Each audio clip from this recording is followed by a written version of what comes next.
The 6 principles of God awareness are the building blocks of establishing a real relationship with God. To be part of any relationship, you need to understand who the other person is. So when having a relationship with God, we need to not only know He exists, but we have to understand the extent of His presence in the world. Every day we say the following prayer: Shema Yisrael, Hashem Elokeinu, Hashem Echad. God is the master of the world, and He is one. What does that mean, He is one? How many are we talking to? We refer to God in the singular. Why clarify that He's one? We need to understand the concept of oneness of God. Oneness of God means that He is everywhere and a part of everything.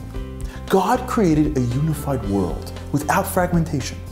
Every aspect of our lives is connecting to something even greater.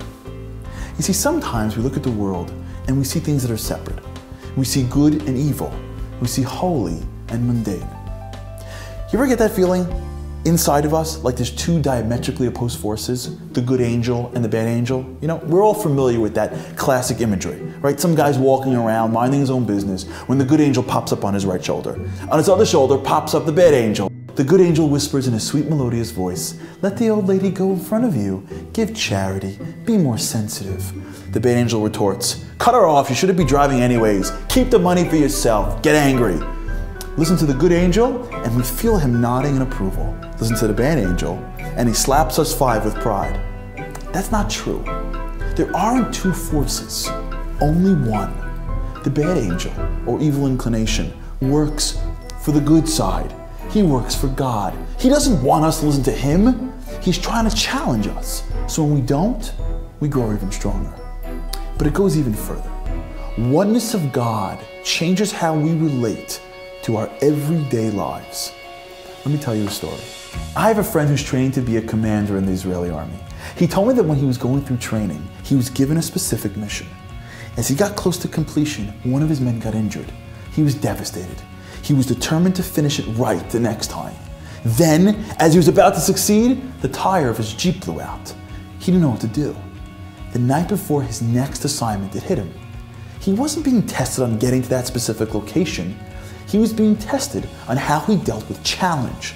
What would he do if one of his men went down as he got close to his location? As he grew in his ranks, he realized that each moment of his test was carefully crafted to build him into the soldier that he could become. Nothing that happened was coincidental, and each aspect was as important as the other. We all have moments that are holy: prayer, Torah study, holidays, charity. And we have moments that are mundane: going to work, exercising, fixing a flat, or waiting in line. Oneness of God means that each moment of our lives is there to help us achieve perfection, to help us to get closer to God. Every detail, every curveball, every pleasure, every challenge can be holy or mundane based on our response to it. When we live this way, we live a life without fragmentation. Godliness is everywhere if we look for it. Oneness of God means that there's no such thing as an unimportant task or an unimportant person. Being the president doesn't make you more important than being the person holding the door for the president.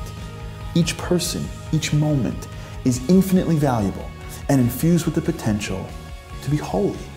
Living with God's oneness changes the way we look at life. We transform ourselves from being worried, angry, or jealous to being excited, happy, and ready to see what comes next, knowing that the world is a mechanism for God to convey His messages to us, to be who we can be. Living with God's oneness means that there's no reason for fear, because God's in control, and anything He sends us can lead to our ultimate benefit. The 3rd principle of awareness, God's oneness, changes how we look at everything. It's the awareness that He is everywhere and connected to everything.